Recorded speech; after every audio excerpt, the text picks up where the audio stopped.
है, मेरे दुख के दिनों में वो बड़ा काम आता है। माताओं बहनों भाइयों, भगवान काम आते हैं, भगवान अपने भक्तों के काम आते हैं। वो भक्तों के लिए कुछ भी करने को तैयार रहते हैं, लेकिन जरा हम भक्त बने तो सही। आज द्रौपदी को एहसास हुआ, हे कृष्ण मुझसे गलती हो गई, जो मैंने औरों पर भरोसा किया और औरों के भरोसे के चक्कर में मैंने आपको भुला दिया। और द्रौपदी ने आज माफी मांगी कृष्ण से। शुद्ध जी महाराज कहते हैं, हे सोनकद ऋषियों, ऐसे कौरवों और पांडवों का झगड़ा बढ़ता गया। दुर्योधन ने भरी सभा में द्रौपदी का अपमान कर तो लिया, फिर भी उसका दिल भरा नहीं पांडवों को दुख देने में, तंग करने में। अपने मामा शुक्ल का मामा दोबारा जुआ खेले और इस बार शर्त रखी गई कि जो भी हारेगा उसको 13 साल का वनवास जाना पड़ेगा। 12 साल का वनवास और 1 साल का अज्ञातवास। पांडव पहले हार गए थे, लेकिन ये जुआ खेलने वाले लोग होते हैं ना, सोचा क्या पता इस बार जीत जाऊं, फिर बाजी लगा लेता है, क्या पता इस बार जीत जाए। पांडवों ने सोचा इस बार क्या पता जीत जाए, लेकिन यहां पर पांडवों से बहुत बड़ी गलती हो गई। पांडवों ने जुआ खेलने का निश्चय तो किया, लेकिन जो पांडव, आप अंदाजा लगाइए, हर काम में कृष्ण को आगे रखने वाले, और जब जुआ खेलना है तो कृष्ण को ही भूल गए।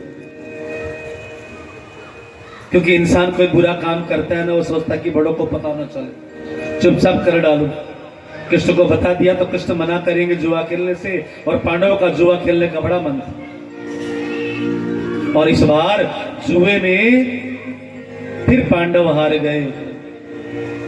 12 साल का वनवास द्रौपदी के सहित चल पड़े, लेकिन पांडवों ने जंगल में भी भगवान को नहीं छोड़ा।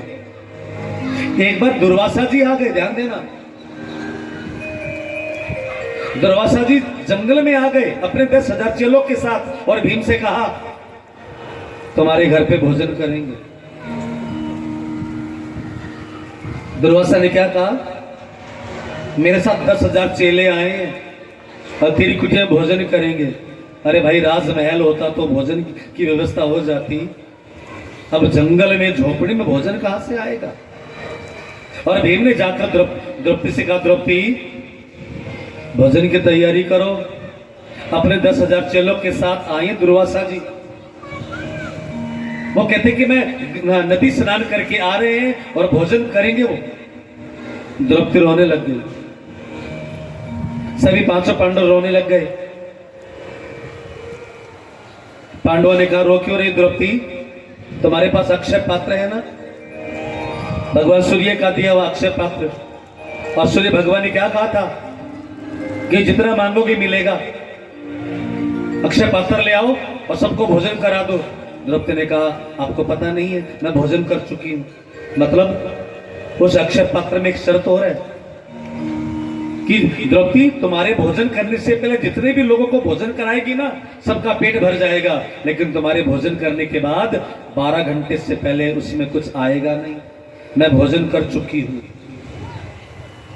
इसलिए ध्यान देना, हमारा सनातन धर्म में क्या है, जो सबसे बड़ा होता है ना, सबसे बड़ा, सबको भोजन करा के बाद करते हैं, अन्नपूर्ण होता उससे। सब रोने लग गए, क्या करे। और जब पांडव को जब भी कोई संकट आता तो भगवान को याद करते श्री कृष्ण आ गए।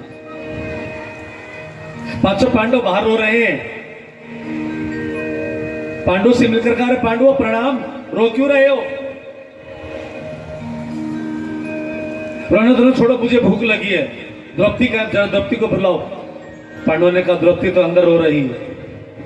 अंदर जाकर देखा, द्रौपदी भी रो रही थी। कृष्ण कहते द्रौपदी रोना धोना छोड़ो, मुझे भूख लगी है, भोजन करवाओ। द्रौपदी ने कहा महाराज ये रोना धोना भोजन के लिए तो हो रहा है। दुर्वासा जी 10,000 चेलों के साथ आए हैं और कहते कि तेरे यहाँ पर भोजन करना है और मैं तो भोजन कर चुकी, अक्षय पात्र खाली पड़ा है। कैसे कहते अक्षय पात्र खाली नहीं है, तू पहले मेरा पेट भर, फिर सबका पेट भर दूंगा मैं। द्रौपदी ने कहा कुछ भी नहीं है। कैसे कहते अक्षय पात्र लेकर आओ।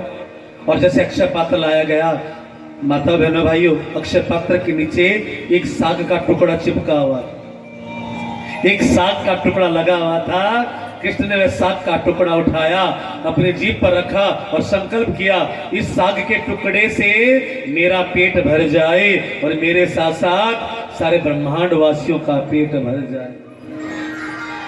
और भगवान का पेट भर गया तो सारा का सारा ब्रह्मांड तो भगवान के पेट में ही है ना। जब जो माँ है, गर्भवती माँ भोजन कर ले तो गर्भ में जो बच्चा है ना उसको अलग से भोजन करने की आवश्यकता नहीं है। जो माँ करती है ना उसी से बच्चा परिपुष्ट हो जाता है। हम भी तो भगवान के पेट में हैं। और जैसे भगवान ने वह साग का टुकड़ा खाया, संकल्प लिया इस साग के टुकड़े से पूरे विश्व ब्रह्मांड का पेट भर जाए। अब तो दुर्वासा मुनि और उसके 10,000 चेले डकार मार रहे हैं, गुरुजी पेट भर गया। गुरुजी ने कहा मेरा भी पेट भर गया। अभी तक तो बड़ी जोर की भूख लगी थी, सोचा था भीम के यहाँ पर खूब सारा खाएंगे, पांडवों के यहाँ पर खूब सारा खाएंगे, अब तो एक दाना भी अंदर नहीं जाएगा। शिष्यों मैं यहाँ बैठा हूं, तुम जाके खाए आओ। शिष्य ने कहा गुरुजी जो आपका हाल वही मेरा हाल है। अब एक दाना भी अंदर चला गया ना तो बीमार होने के लक्षण है। तो दुर्वासा ने कहा भाग लो, ये भीम आ गया ना बड़ा खतरनाक है, गर्दन पकड़ पकड़ के खिलाएगा मार मार के, है उससे बचना तो भाग लो। और दुर्वासा और 10,000 चेले कहा तो पांडवों को सताने के लिए आए थे और कहा श्री कृष्ण की कृपा हुई, अपने सभी शिष्यों के साथ दुर्वासा जी भाग रहे हैं। सामने से भगवान कृष्ण आ गए। दुर्वासा जी भोजन नहीं करना है क्या, तैयार है चलो। और दुर्वासा समझ गए कि ये सारी की सारी कृपा श्री कृष्ण की है। दुर्वासा ने कहा हे कृष्ण आप जैसा कोई बचाने वाला पांडवों को मिल जाए तो एक दुर्वासा नहीं लाखों दुर्वासा भी आपके भक्तों का बाल बांका भी नहीं कर सकते। और दुर्वासा कृष्ण के चरणों में नतमस्तक होकर भाग गए। और इधर 12 साल का वनवास जैसे तैसे पूरा हुआ। 13 साल का अज्ञातवास पूरा हुआ और अज्ञातवास पूरा करके पांचों पांडव द्रौपदी के सहित दोबारा से इंद्रप्रस्थ में आ गए। अब आगे की रूपरेखा क्या बनाना है। एक सभा की गई, पांडवों के जो इष्ट मित्र हैं जिनमें भगवान कृष्ण भी है, और सभी ने यह निश्चय किया कि कौरवों को समझाया जाए और धृतराष्ट्र को कहा जाए कि ये राज्य पांडवों का है, पांडवों को वापस दे दिया जाए। और श्री कृष्ण हस्तिनापुर में संधि दूत बनकर जाने को तैयार हो गए। आप दोपहर की कथा में सुनेंगे कि कैसे कृष्ण पांडवों का काज पूरा करने के लिए एक मामूली से संधि दूत बन